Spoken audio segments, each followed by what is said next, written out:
thought that A should be a part, generally, because it does have a fairly high profitability index, because you're going to be earning some positive return on that extra $5 that you wouldn't if you invested in B and C. And you're looking at me like, yeah, it's a little more complicated, right? And you wouldn't have to worry about it except for the fact that a lot of companies do some sort of rationing. Okay? So, again, Jason, looks like you're saying, oh yeah, now I get it. Okay? Here's another example. And again, in this case, all these investments are not weighted the same. They have different weights attached to them in terms of the size of the investment. And so notice here, if you have $300,000 to spend, most of these combinations will not get you to $300,000. And you can't go over, like A, you can't do A and B because you need $325,000. Okay? You can do B and C, which gives you $300,000 in expenses. You can do B and D, which is $275,000. It leaves you $25,000 in cash. But you can't even do C and D. So you got a limited number of choices here. And this slide, and I think in what I had to correct this. For some reason, this line was above here. It got rather confusing. But I corrected it when I was going through these, partly because I think this may have been something Michelle was actually wanting to know about. So hi, Michelle. But this shows how you calculate it. You do a weighted average now, where your weight is your initial investment in that project. And you're dividing by the total amount of funds available in each case. So you come up with this weighted average profitability index. Does that make sense? I mean, you're going to have to work out an example on your own. These were calculations that were made, and it turns out the combination B and C together has the highest weighted average profitability index. You're using all 300,000. A is very profitable, but you're only using 200 of the 300,000, and so it's not really adding any value to shareholder wealth. But B and C, that combination, you spend all your $300,000 and you get a relatively high payback. Okay? This just goes in advantages and disadvantages. This slide, for the next few slides, I show how it's calculated. So basically, it's an in the slide pack set of numbers. So it wants you to do the IRR, the NPV, profitability index, and payback period. And those basically are the answers. And again, use a financial calculator or spreadsheet. Check to see if you get those answers. Notice here the payback period, project A, is kind of funky. That's that one we were dealing with before. $200, you go out 200, then you take it in, take another 800 in, then you pay it back out. Notice here the IRR on this first project, 0 and 100%. We already talked about that. But it does have an NPV of 41.92. So, which means to me, lend the money out. Don't borrow it. Because remember how NPV is calculated. So that has positive 41.92. I want to lend the money out. I don't want to borrow it because the borrower's NPV is negative 41.92. Okay? Let me see what else. Okay, that's just the payback period.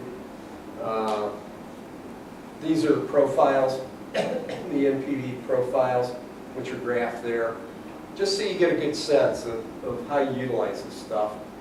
And then this is a summary. The quick quiz, all the answers are down here. Okay? So you can actually check your knowledge. Questions? Okay. Now, cash flows.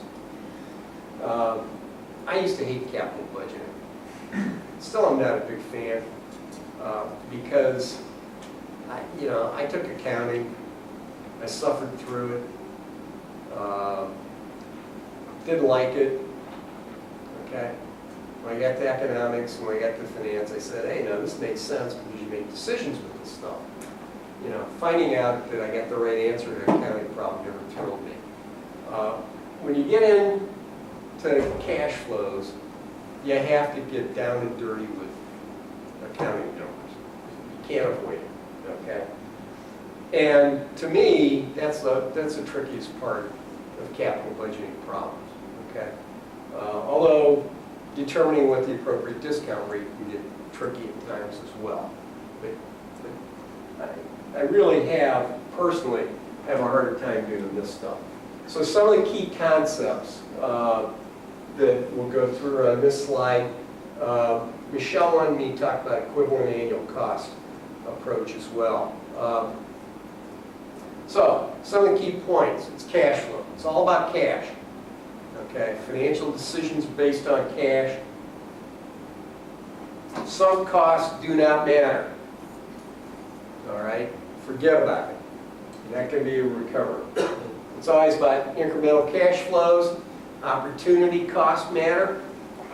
And you have to decide, do you really have an opportunity cost involved, or is somebody just, kind of blowing smoke up your tailpipe? So there are, there are legit. I mean, this is as much as it looks like it's a science, and just like financial forecasting, you see these definite numbers and they look really good. Again, there's a lot of art to doing this correctly. Side effects, there's cannibalization, erosion. There are also synergies. And I think the textbook in Chapter 6 also talks about potential synergies, where if you do this, there may be another project that's going to benefit from this as well, which you not necessarily are going to be part of the cash flows of this project, but it may, for example, reduce the cost in another function, okay? Sometimes these are called economies of scope, as opposed to economies of scale. The more things you do, the cheaper in the aggregate. That basically projects A plus B, the result of that is less than A plus B. Okay, Dylan, you're shaking your head, so you're getting that concept. I like that part of the economics. Yeah, okay. Good. I don't know how much they deal with scope economies, but they're important in industrial applications, a lot.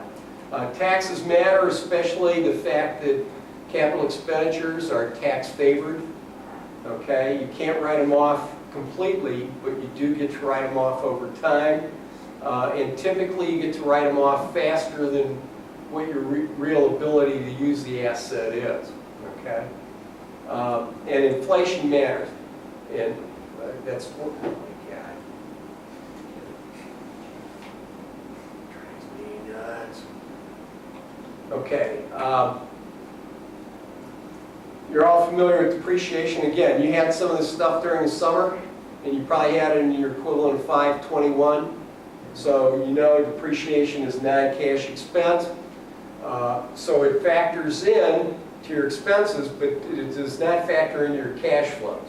So you have to account for depreciation, okay, and account for it properly. Some costs we already talked about opportunity costs,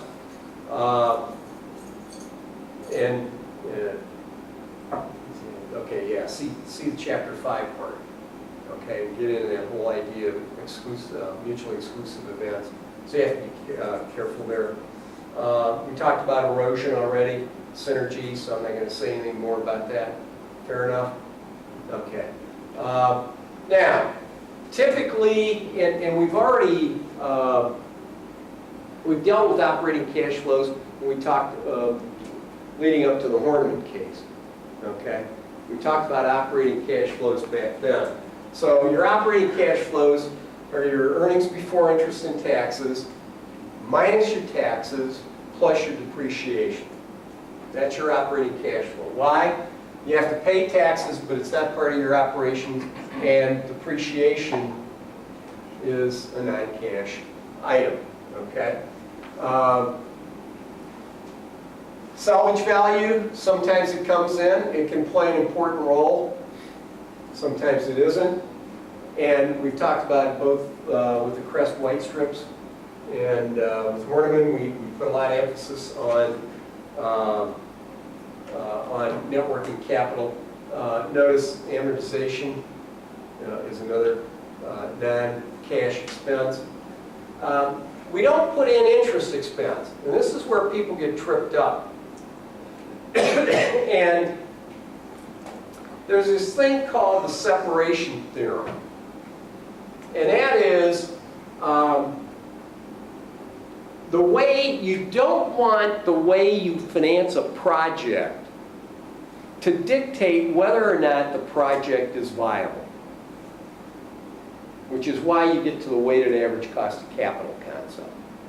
Because if somebody says, well, debt's cheaper than equity, so if we finance this thing completely out of debt, it's a go. But if we finance it out of equity, then it's NPV negative. Well, you know, the only way you get debt is it's supported by, you know, your leverage is a function of your equity.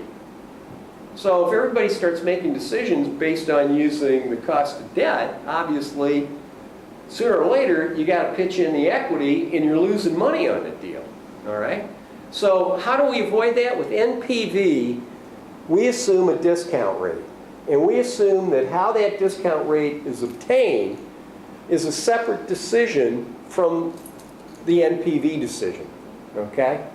And we'll deal with that later. We'll talk about various discount rates and which to apply. We'll have a case that deals with that. So, but that's what's called the separation theorem.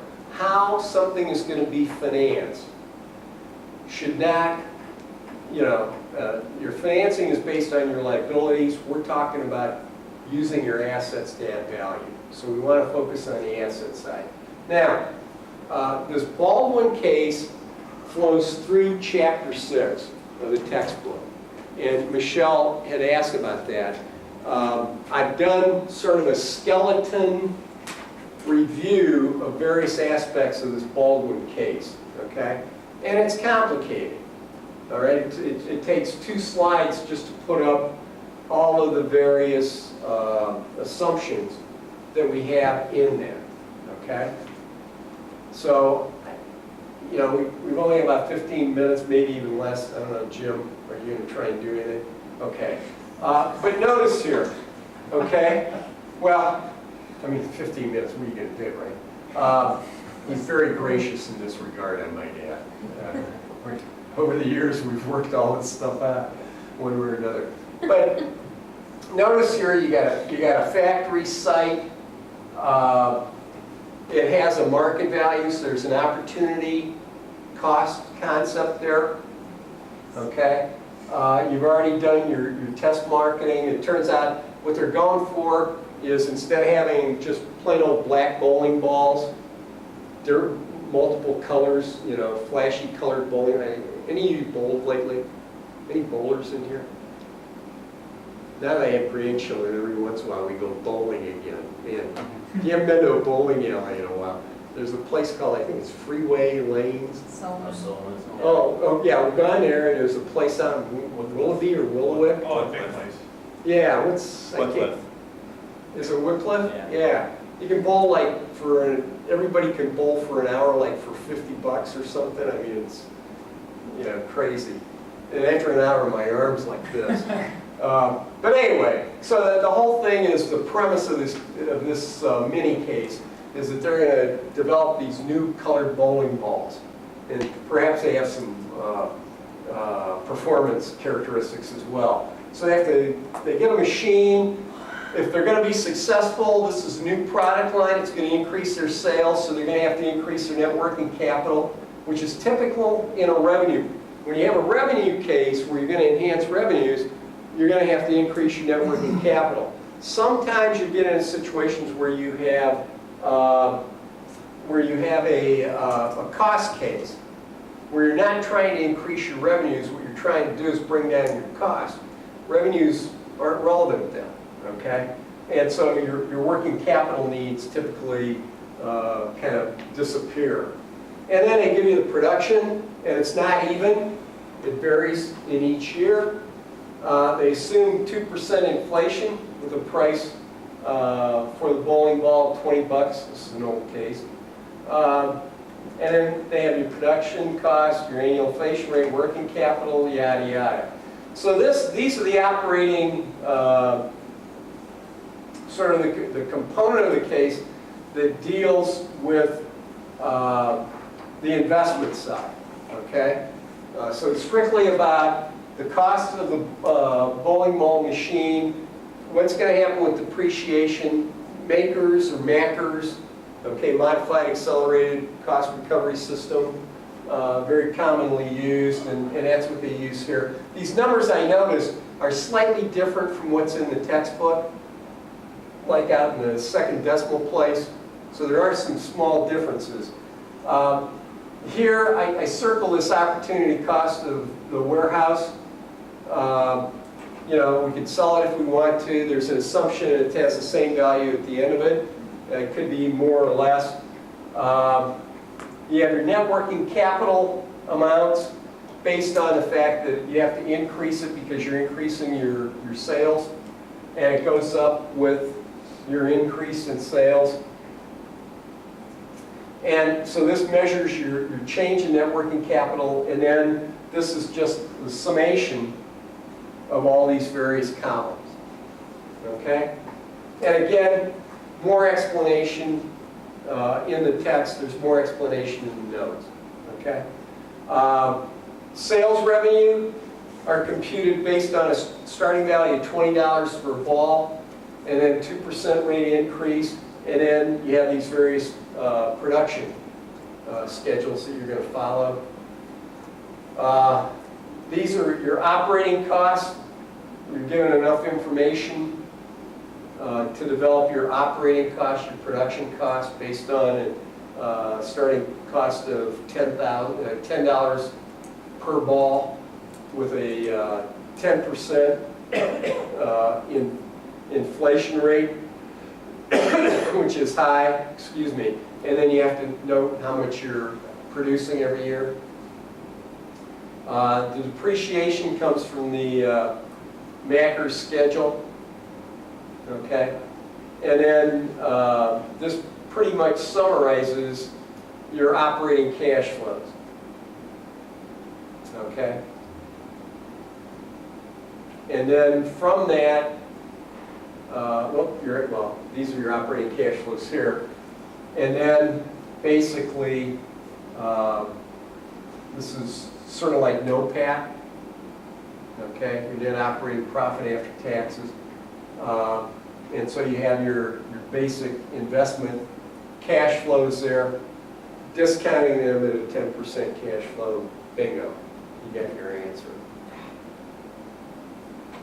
Okay?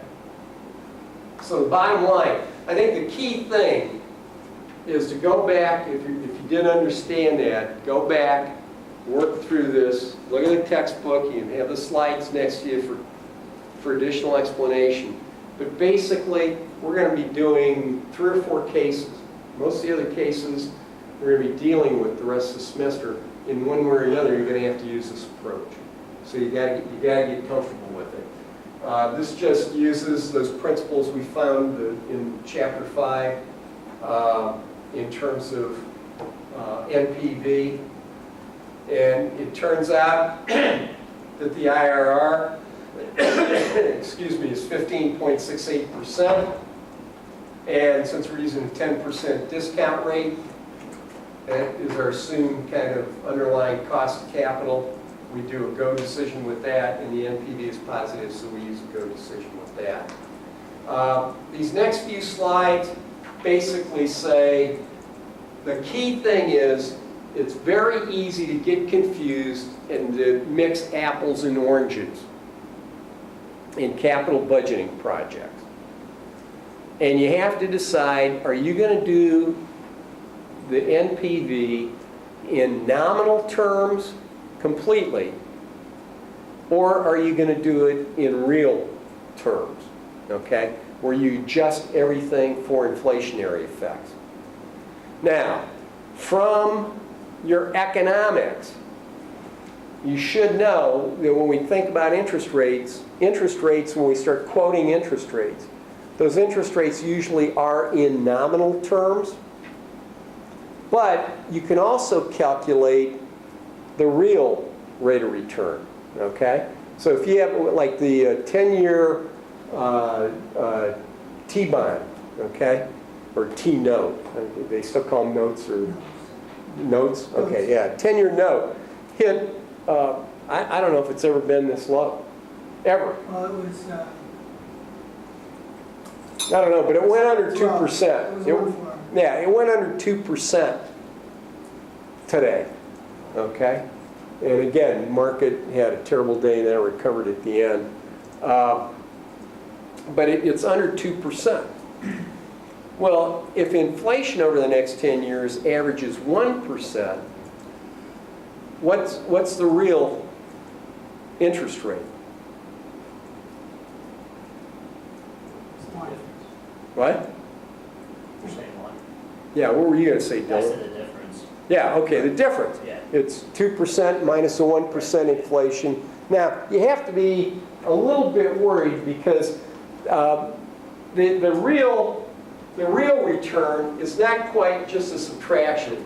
You should use this is what's called a Fisher equation. For very low interest rates, you can use a subtraction because the difference between what you get using this term and what you get just subtracting the nominal rate minus the rate of inflation. Okay, here you notice you're taking the nominal rate divided by, well, 1 plus the nominal rate divided by 1 plus the rate of inflation. When you get up above 6 or 8%, it becomes meaningful, the compounding effects, which is why you put it in this form rather than just doing a simple subtraction. I think the next slide I talk about that. Yeah, for low rates of inflation, you can use that approximation, okay? But the key point is this. If you start mixing real cash flows with nominal interest rates, your interest rate's going to be too high, and so you're going to tend to reject very good projects. If you use real interest rates and nominal cash flows, your NPV is going to be way too high, and you're going to have uneconomical projects that you accept because you've been mixing apples and oranges. So you have to you either do the analysis completely in real terms or do the analysis in nominal terms. But you have to be consistent. And it's very, it's tough to get consistency. Because most of the time, you don't want to project inflation. Let's say you got a 10-year or 15-year project. I don't know what inflation is going to be in 15 or 20 years, but we might be able to reasonably calculate what our real cost of production are, what our, in today's dollars, what our revenues might be based on the quantities we're going to sell. Okay? But then if you apply a nominal interest rate, it's going to end up with much lower NPVs than are warranted. So and that's a typical kind of case. So be careful of that. Okay? There's some other ways of computing operating cash flows. The bottom line on this, they all get you the same value. Okay? Now, this concept of, this is a difficult concept, this equivalent annual annuity. And there are times when you have projects of unequal length. And so, you may have to make a big outlay for something that's going to last a long time, and you're comparing that to a smaller outlay for a project that's only going to give you benefits for a shorter period of time. And that complicates the analysis and can sometimes lead to inappropriate conclusions. So the way around that is to use what's called the equivalent annual annuity. It's basically using an annuity formula concept instead of just a straight NPV. And you get the equivalent annual annuity by first of all figuring out what the present value of the cash flow is, and then dividing it by an annuity factor that comes from the annuity tables. Okay? If you're familiar with it. I mean, nowadays we all use these financial calculators and we forget about the fact that, you know, there's a value to an annuity term when you start calculating the present value of an annuity or future value of an annuity. There's a value to that term. We used to look them up in tables, and now we just plug it into our calculator and get an answer and you don't even know about it. Okay? So this example, okay, and I'm not going to go through it. If you want me to, I'll be more than happy. You know, send me a note and say, I want you to go over this sometime in the next class, because it'll take 10 minutes or so to do. But if you click on the Excel spreadsheet, I think it should give you plenty of information to be able to see how this calculation is done. And here's the point. We've got two machines, okay? One costs more to put in, but it saves you money over a longer period of time. The second one, okay, costs less, and it does create savings, or your costs are going to be higher. I guess I should say it that way. This first machine costs more, but your per unit cost, your annual operating costs are going to be lower. So it costs you more up front, but you get it back in terms of annual cost savings.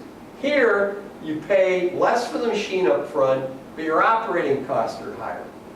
So the question is, which one is a better machine? If you think you need a machine for at least 3 years, okay, would it be better to go with machine F or machine G? And it turns out that when you use the equivalent annual formula, because of these lower operating costs over a greater number of years, you end up with that being the lower cost project, and therefore it's the acceptable one. Okay? So basically, So lower EAA is better. yeah, well, because it's cost. Okay. Okay? And there's two costs to this project, Dylan. One is the cost of the machine, and then it's what you're going to be having to pay in terms of annual operating costs for that machine. So, you know, maybe one machine that's technologically more advanced, you got to pay more for it, but you have lower electrical usage, you have lower outages, it gives you a lot of benefits. But, you know, people go, well, yeah, but are they, you know, is it worth it given that you have to pay an extra 50% for that machine? How can you answer that? This is one way to get a good answer. Make sense? Okay. I'm tired of talking. Dr. Martin got to do all the talking last week. So. All right, any final questions? Okay. See you next week. So we got a case next week, I guess? Just to recap what you opened the class with, we're presenting the Great Lakes Site Center in 2 to 3 weeks from now, and which is the 29th or 5th, and we should do another pre-presentation to you guys before that presentation. So we have to be prepared to present potentially next week here or the following week again. Sure. Let's try and shoot for the 5th. Okay. Yeah. And when was the brightest? Look, you guys basically have it down. I think all you have to do is put it together now. And clean it up. And, you know, And be able to sell it. And to Dylan's point, are we expected to be able to have in the report what we present to them on the 29th of No, I think, well, I don't know. I think it might be better if we give them the report ahead of time. Right. So like, I mean, a full week ahead of time, or you meaning like that Monday for a presentation on a Wednesday? I don't know. What do you think? That seems reasonable. I think 2 days is enough. Yeah. Yeah, how long is the report going to be? to us. No, come on. No, That's a bad answer. no, I doubt it will be longer than. It has to be like an Yeah. executive summary. Yeah, so I mean, it's Yeah. gonna be, I'm guessing, 2 2 to to 3 3 pages. Yeah, most, Oh. No? I think you got a point. I mean, Well, the thing that I handed out, so in our maybe it's a presentation was summary. 6 pages. Yeah, the model. So maybe needs it's to a be summary longer. up front with a report in the back, right? So maybe a 1-page executive summary and then a Appendix. 5 Yeah, I think ish page. you want to do a couple of things in the report. So you've got the executive summary, right? But then you've also got to walk through the model, the market forecast, the financial forecast, the assumptions you made. The other thing I think you need to do in the report is really come out strong with the mission aspect of it and how it either can or cannot fit with mission. Does that make sense? Because I think those are the two big things, right? Is the last part of it too, like the market data that drives, I mean, because you mentioned the model and that there's a difference between explaining how the model works and the inputs that are kind of the defaults in the model? Is that, Yeah, what I'm especially interested in you doing is walking through how you develop the forecast. yeah, okay. Yeah. I mean, the model, yeah, the spreadsheet, yes, should have a set of instructions. I mean, Tom's already. Yeah. It's just the detail behind me, how you Yeah, that's derive right, it. yeah. It's more what you were asking for kind of over the last couple of weeks of how did you derive your forecast and Right. get to the numbers that. Right. Yeah, Yeah. that's what I would just want to Yeah. check on. Yeah, the explanation. That's what Yeah, we're I just looking want to Yeah, I check. don't know if that's a page.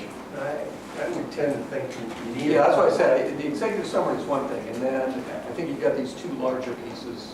I don't know how much larger, but, you know. Do we get to choose those 2 dates, or is she choosing? She's choosing, yeah. Oh, she's choosing. So Yeah, she- I gave her 2 days because, you know, if you give her 1 day and she says no, then, That's it.